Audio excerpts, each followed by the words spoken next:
Padre, permítenos en este tiempo aprender a estudiar la Biblia. Que la enseñanza que tú nos des nos edifique para que nosotros, guiados por el Espíritu Santo, encontremos la verdad que nos hace libres. En Cristo Jesús se lo pedimos. Amén. Entonces tenemos aquí el ejercicio que se había planteado. Entonces lo primero que tenemos que nosotros es acudir a recursos. Recursos tenemos como por ejemplo el navegador de internet, cualquiera que se utilice, la Biblia que les había recomendado en la ocasión anterior, y vamos a aplicar un método que es el método del análisis básicamente. Entonces con esos recursos nosotros podemos ir al navegador y aquí en esa parte podemos colocar lentejas por primogenitura. Ya está escrito por defecto.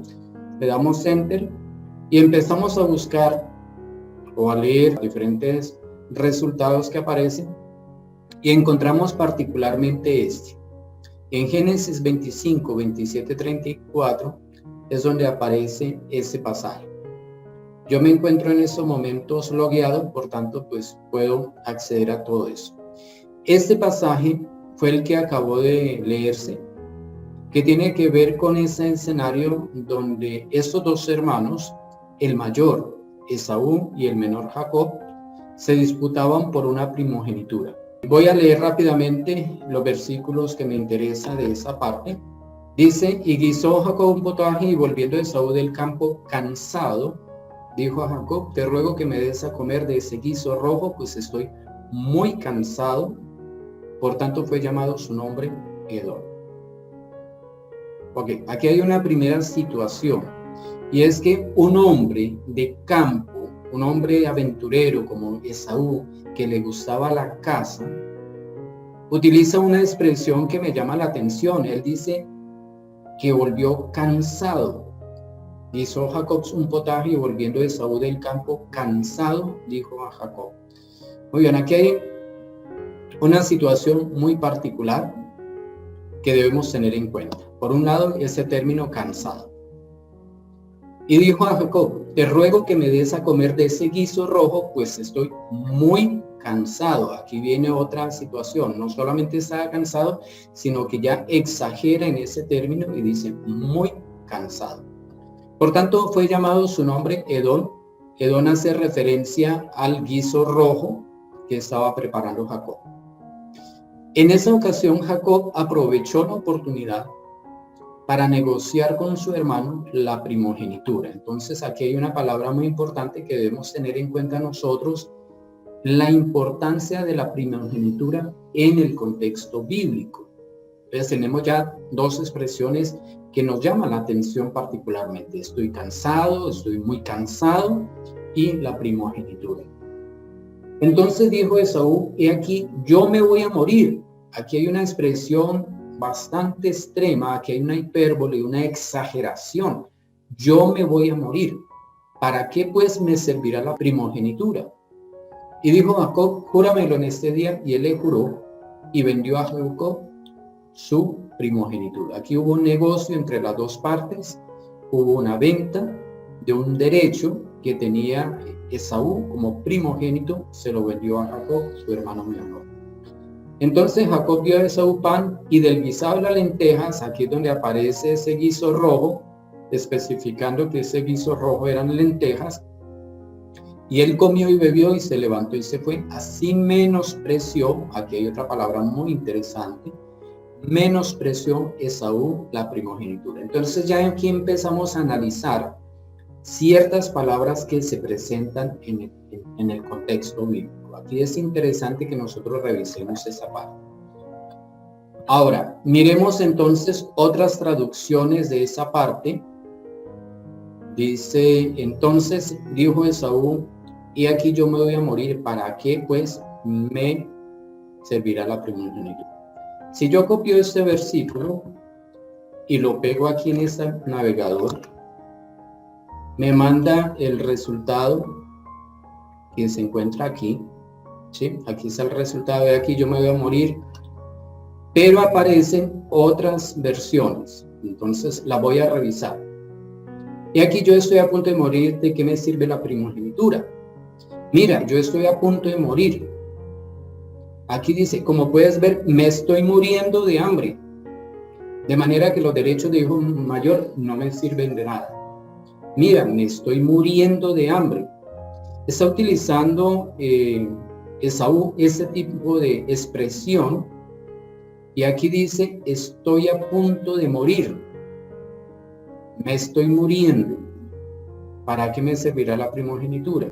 Te lo regalo ahora mismo, pues yo me estoy muriendo del hambre. Aquí hay una serie de traducciones o versiones bíblicas donde está tomando esa expresión que hemos tomado en esos momentos.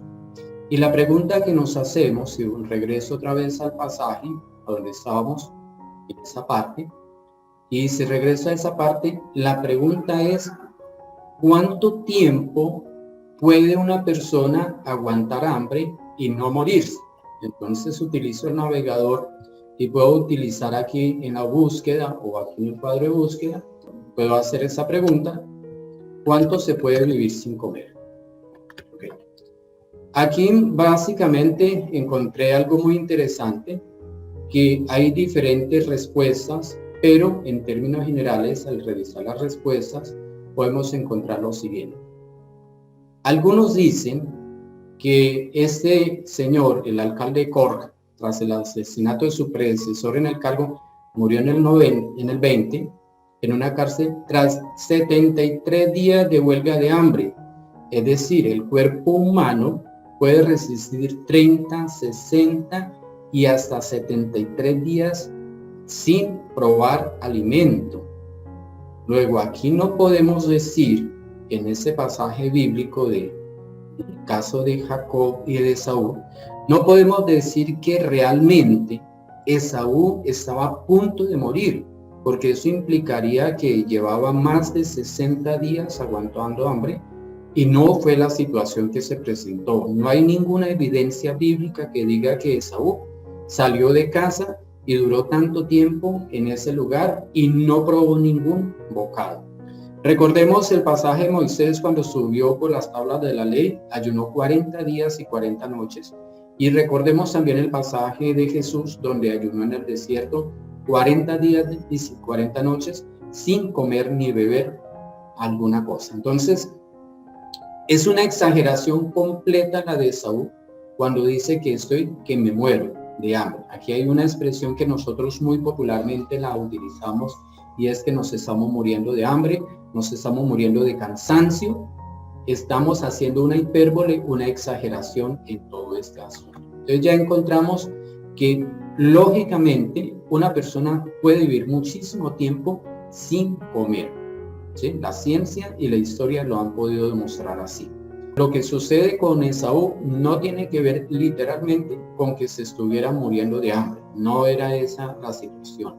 Entonces, si no era esa la situación que estaba viviendo Esaú, ¿qué podía hacer? Es la pregunta que nosotros podemos encontrar. Entonces, aquí viene otra pregunta y es con respecto a la primogenitura. Una pregunta es, ¿por qué Esaú, que realmente no estaba muriendo de hambre, cambió su primogenitura por un plato de lentejas?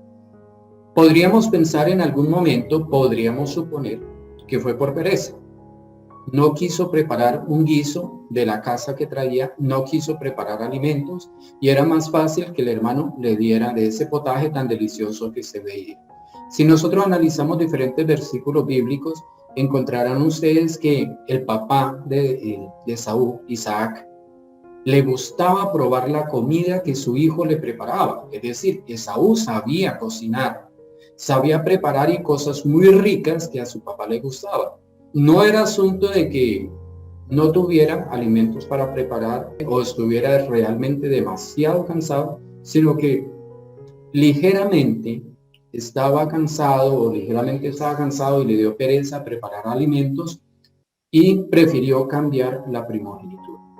Pero, ¿por qué la primogenitura es tan importante a raíz del contexto bíblico? Podemos acudir nuevamente a este recurso y preguntarnos por la primogenitura. ¿Por qué es tan importante esto? Que podemos encontrar muchísimas referencias bíblicas. Desde Esaú, que vende la primogenitura, pero también pasajes en Levíticos, en Deuteronomio, en Primera de Crónicas, en Hebreos 12:6. Entonces, podemos encontrar también desde el Génesis, si nosotros vamos a Génesis, al libro de Génesis, por ejemplo, en el capítulo 3, en el capítulo 4, donde viene la parte de Caín y Abel, dice que Abel trajo también de los primogénitos de sus ovejas, de lo más gordo de ellas, me miró Jehová con agrado a Abel y a su ofrenda. Aquí aparece por primera vez la palabra primogénito. Y fue que Abel escogió los primogénitos de sus ovejas, es decir, la oveja que había nacido de primero del vientre de otra oveja. Entonces aquí encontramos la primera referencia de primogenitura. Pero encontramos otra también en Éxodo 12:29. Esta otra también es muy importante y tiene que ver con la muerte de los primogénitos. Si ustedes se acuerdan, cuando Moisés fue a liberar al pueblo israelita, hubo la plaga de la muerte de los primogénitos. ¿Por qué? Porque Dios hirió con mortandad a todos los hijos que nacieron o que rompieron matriz del pueblo egipcio. Se protegió el pueblo hebreo guardándose dentro de sus casas y con los dinteles y los postes de sus casas teñidos por sangre. Entonces aquí hay una situación también donde los primogénitos cobran una importancia muy grande.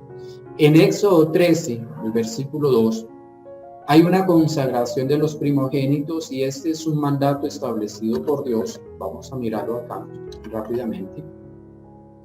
Conságrame, dice Dios, todo primogénito. ¿Quién es un primogénito? Cualquiera que abre matriz entre los hijos de Israel, así de los hombres como de los animales, mío es. Es decir, Esaú había roto matriz, por lo tanto, era de Dios.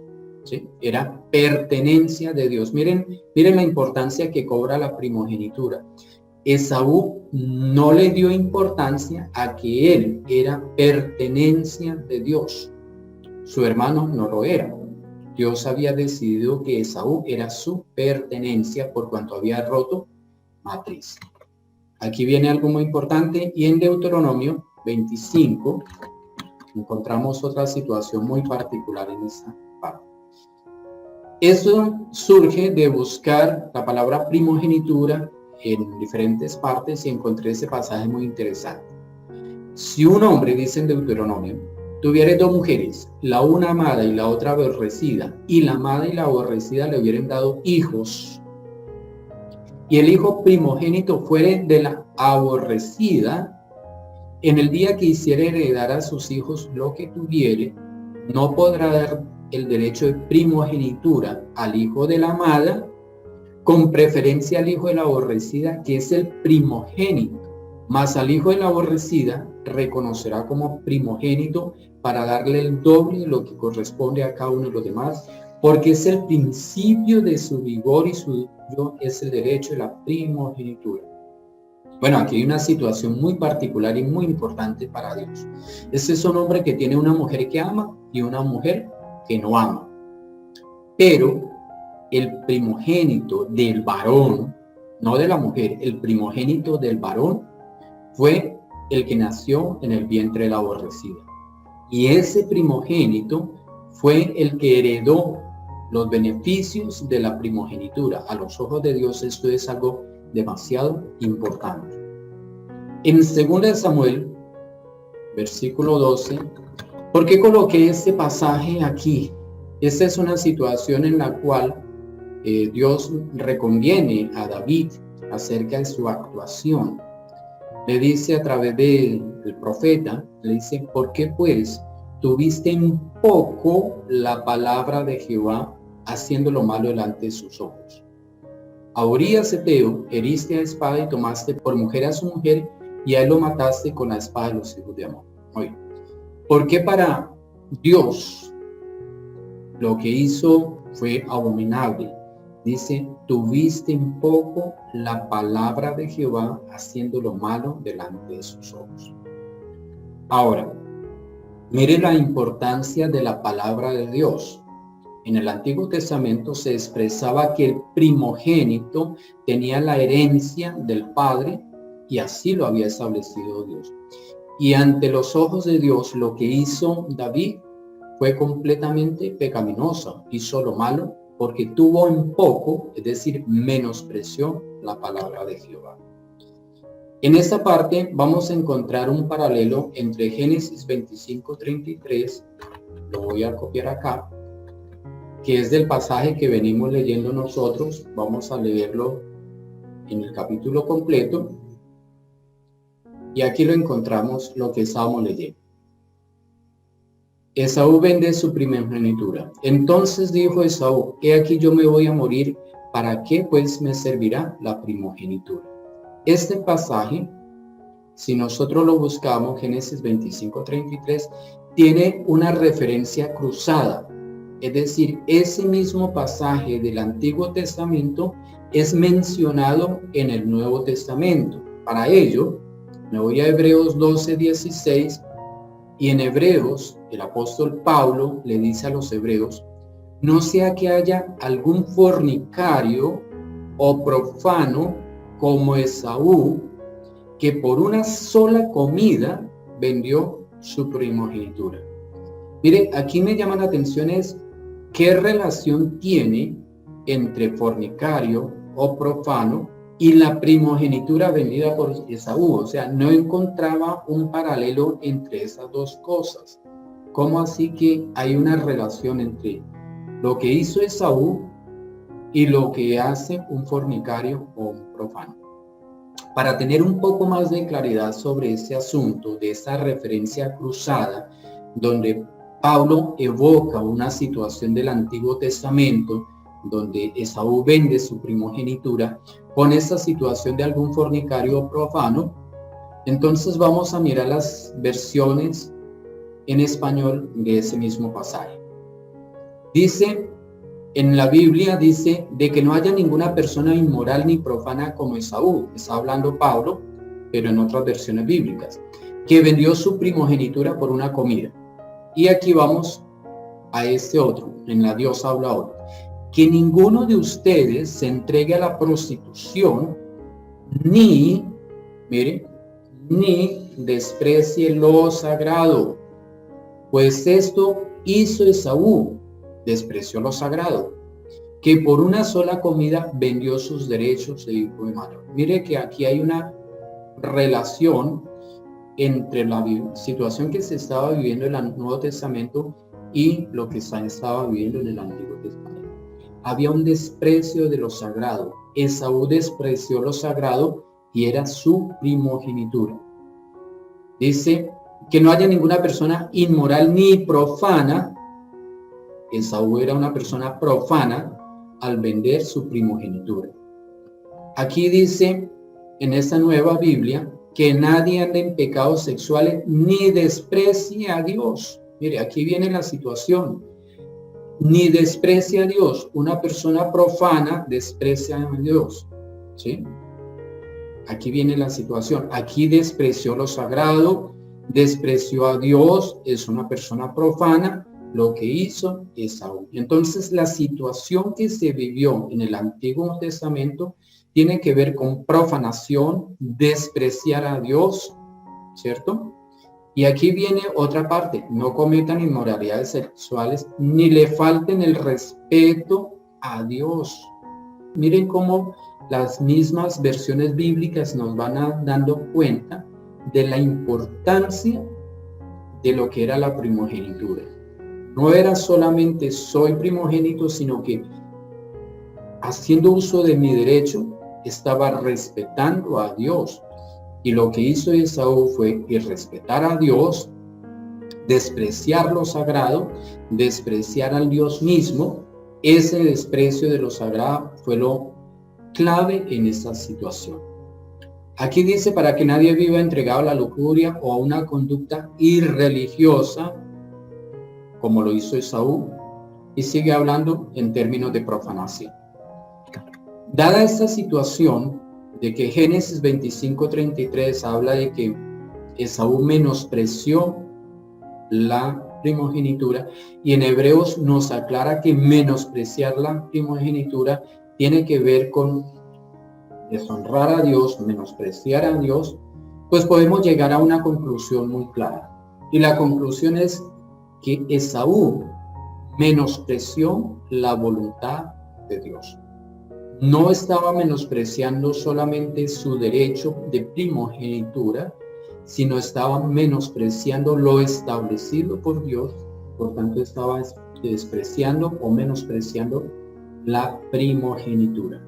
Eso para que nos quede a nosotros de enseñanza. Yo sé que de Génesis 25 hay múltiples enseñanzas, pero que por lo menos podamos entender que menospreciar la primogenitura no solamente era renunciar a los derechos de ser el primogénito, el heredero del papá, sino que aquí se estaba despreciando la voluntad de Dios. Se le estaba faltando el respeto a Dios mismo al violar lo establecido por Dios, como lo hizo David y como lo hizo Esaú. Dada esa enseñanza de esta noche, que espero que quede guardada en su corazón, porque nosotros actuamos continuamente como Esaú, menospreciando la voluntad de Dios, menospreciando lo sagrado, lo establecido por Dios. Y cuántas veces nosotros vendemos los derechos que Dios nos da, vendemos los principios que Dios nos ha enseñado, vendemos lo que Dios ha formado en nuestras vidas por un plato de lentejas. Un plato de lentejas que nos roba a nosotros la voluntad de Dios, la bendición de Dios.